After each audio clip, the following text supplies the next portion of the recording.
The two angels arrived at Sodom in the evening, and Lot was sitting in the gateway of the city. When he saw them, he got up to meet them and bowed down with his face to the ground. "My lords," he said, "please turn aside to your servant's house. You can wash your feet and spend the night and then go on your way early in the morning." "No," they answered, "we will spend the night in the square." But he insisted so strongly that they did go with him and entered his house. He prepared a meal for them, baking bread without yeast, and they ate. Before they had gone to bed, all the men from every part of the city of Sodom, both young and old, surrounded the house. They called to Lot, "Where are the men who came to you tonight? Bring them out to us so that we can have sex with them." Lot went outside to meet them and shut the door behind him and said, "No, my friends. Don't do this wicked thing. Look, I have two daughters who have never slept with a man. Let me bring them out to you, and you can do what you like with them. But don't do anything to these men, for they have come under the protection of my roof." "Get out of our way," they replied. "This fellow came here as a foreigner, and now he wants to play the judge. We'll treat you worse than them." They kept bringing pressure on Lot and moved forward to break down the door.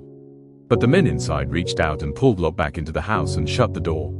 Then they struck the men who were at the door of the house, young and old, with blindness so that they could not find the door. The two men said to Lot, "Do you have anyone else here, sons-in-law, sons or daughters, or anyone else in the city who belongs to you?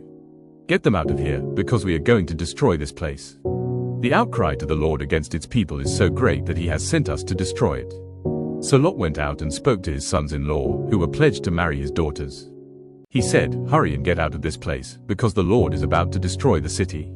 But his sons-in-law thought he was joking. With the coming of dawn, the angels urged Lot, saying, "Hurry.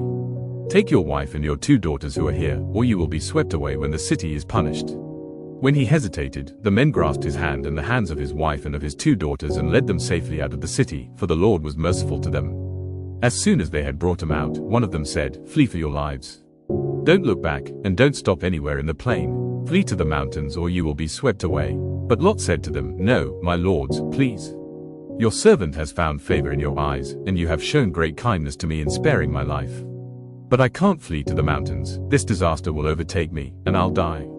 Look, here is a town near enough to run to, and it is small. Let me flee to it. It is very small, isn't it? Then my life will be spared." He said to him, "Very well, I will grant this request too. I will not overthrow the town you speak of. But flee there quickly, because I cannot do anything until you reach it." That is why the town was called Zoar. By the time Lot reached Zoar, the sun had risen over the land. Then the Lord rained down burning sulfur on Sodom and Gomorrah, from the Lord out of the heavens. Thus he overthrew those cities and the entire plain, destroying all those living in the cities, and also the vegetation in the land. But Lot's wife looked back, and she became a pillar of salt. Early the next morning Abraham got up and returned to the place where he had stood before the Lord. He looked down toward Sodom and Gomorrah, toward all the land of the plain, and he saw dense smoke rising from the land, like smoke from a furnace. So when God destroyed the cities of the plain, he remembered Abraham, and he brought Lot out of the catastrophe that overthrew the cities where Lot had lived. Lot and his two daughters left Zoar and settled in the mountains, for he was afraid to stay in Zoar. He and his two daughters lived in a cave. One day the older daughter said to the younger, "Our father is old, and there is no man around here to give us children, as is the custom all over the earth. Let's get our father to drink wine and then sleep with him and preserve our family line through our father." That night they got their father to drink wine, and the older daughter went in and slept with him. He was not aware of it when she lay down or when she got up. The next day the older daughter said to the younger, "Last night I slept with my father.